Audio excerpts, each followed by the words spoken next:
Hi. Here today, I want to go over a few things. Excuse the messy hairdo, but I'm not worried about that.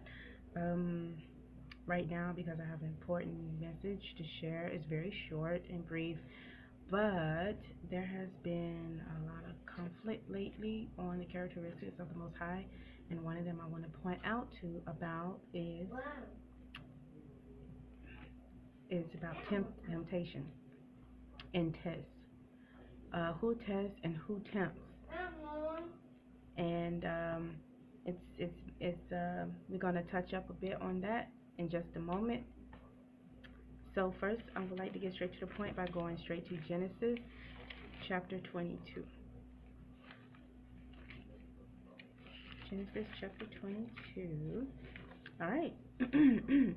Now, in the beginning of Genesis, well, in the beginning, not so far in the beginning, in chapter 22, it reads. Oh, and I'm also reading from the King James Version. Also, it's not the best transliterated book, but this is what I have at the time until I replace it with a better version. So it reads, and it came, and it came to pass after these things that the Most High did tempt Abraham, and said unto him, Abraham, and he said, Behold, here I am. And he said, Take now thy son, thine only son Isaac, whom thou lovest, and get thee into the land of Moriah, and offer him there for a burnt offering upon one of the mountains which I will tell thee of. Now we do understand that this is no fairy tale book. It's not like, oh, okay, yeah, I'll give my son up, no problem. Of course, he said that he loved his son. So imagine how devastating that would be. You have to realize that your will of the Most High is to be obedient and sacrifice someone you love, very very much. So now that we want to know, do he tempt? We know he tests, but do he tempt? So we're gonna find that out.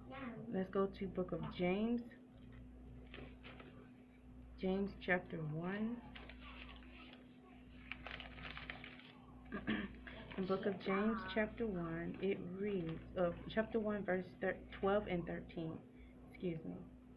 Blessed is the man that endureth temptation.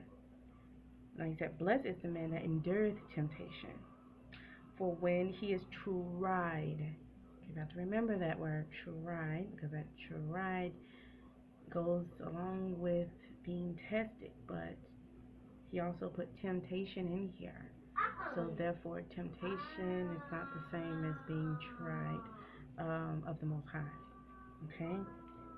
So therefore, for when he is tried, he shall receive the crown of life, which the Most High hath promised to them that love him, meaning keep his commandments and do his will, the Most High's will, okay? Not saying and praise and hollering all that and say the words out your mouth that I believe in him and I know he done for me and do whatever we want to do. That is not the love that he explains that is of him. That's our definition. But his love, he clears that up throughout the whole scriptures through the man that's been inspired of his word. So now we go forward that that it also says, let no man say when he is tempted, let no man say when he is tempted, I am tempted of the Most High. For the Most High cannot be tempted with evil. Okay? Neither tempted he any man. Then it goes to say, but every man is tempted when he is drawn away of his own lust and enticed. Therefore, Most High doesn't do that, but Satan does. And lust is what? Sin. It's one of the deadly sins. Okay, so now let's go to the definition of tempt. just a regular dictionary definition. And I'm looking it up on the Googled it, and on here it says it's a verb, okay, which means action word. It means to entice or attempt to entice someone to do or acquire something that they find attractive but know to be wrong or not beneficial. See? Anything that's not of the Most High is not beneficial and it is wrong. The Most High know no evil, therefore he cannot be tempted himself and he will not tempt us. So therefore, when we go back to the beginning in Genesis where Abraham was tempted, that had to be a mistransliteration because the Most High does not tempt. He tests where we may be tried, but he does not tempt us to where we're tried in that way to do wrong, okay, because he know no evil. So that's why many who rely upon King James Version more than anything else and don't even research outside the book, meaning take these words, know what you're reading, can't just go upon everything, because remember, the words are inspiration of the Most High, but this wasn't the first book printed out of the Word. There's been many books before King James Version. Even the revised, what I have is revised version. It's not even the original King James Version. It's been changed and stuff been taken out many times. So therefore, we need to do what we're supposed to do, which is to prove all things. And how we do that? Well, the scripture says to go back, check the scriptures, line upon line, precept upon precept, here a little, there a little, take in a little, read a little, and hear a little there, and so forth. And it is okay for most of us who believe in this way, even those who don't, that we take the words that we read. Don't matter how much we think we know, because there are words that I thought I knew, and I said, I'm going to go ahead and look this up anyway and see what this means. I was stunned to find out that the words that I looked up that I thought I really knew actually meant something else. We can take these things and go and look them up in dictionaries. They have scripture dictionaries. They have encyclopedias to look things up in. They have, excuse me, they have Hebrew. They have lexicon. They have Hebrew concordance, even Greek concordance, where you can go back into and find out the meaning of these words that we're reading to make sure that we understand and don't lean on our own understanding and interpret things the way that we believe what it means to us. Okay, we can't do that. We can't take his word and twist it and make it our own and say this is what he made. We don't make him. He made us.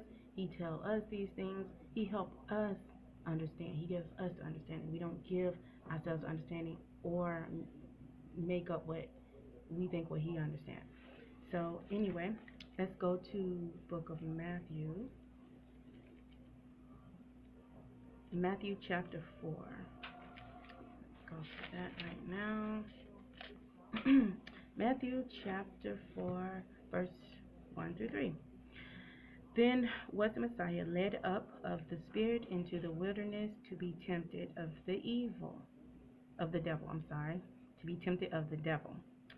And when he had fasted 40 days and 40 nights, he was afterward a-hungered.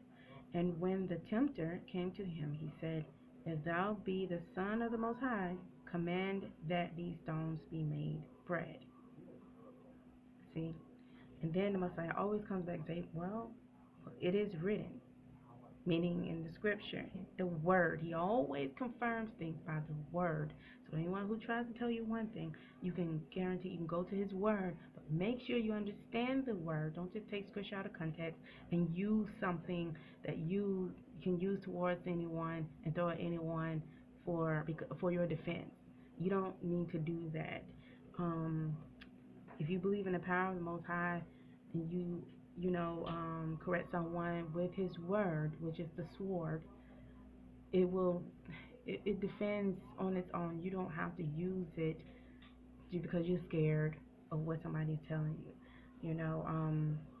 and don't use it against someone like you're trying to hurt somebody with the word. but yet we use it in loving kindness, in a loving kind way, and with understanding, not with hate, not with a grudge, not with whatever. So anyway, in here it says the tempter. So therefore we know that Most High, He tests, takes us through trials. He does not tempt us, but He does test us to see if we'll follow through, which is our decision. He wants to know what our decision is. If we're going to do His will, if we love Him enough, we're going to listen to Him. We're going to do what He says. Even if we don't understand His will, we want to know if we're going to follow through or not. Now, my video is a little bit long. I would like to go explain more, but please learn the Hebrew understanding. The understanding of Hebrew is very, very easy to understand, and it is different than the way we understand things, but it makes things so clear because this transliteration of the word is of Hebrew and Aramaic. Okay, so we need to understand their way, this way of what they mean by the word, what the Most High mean by the word. Right. Shalom.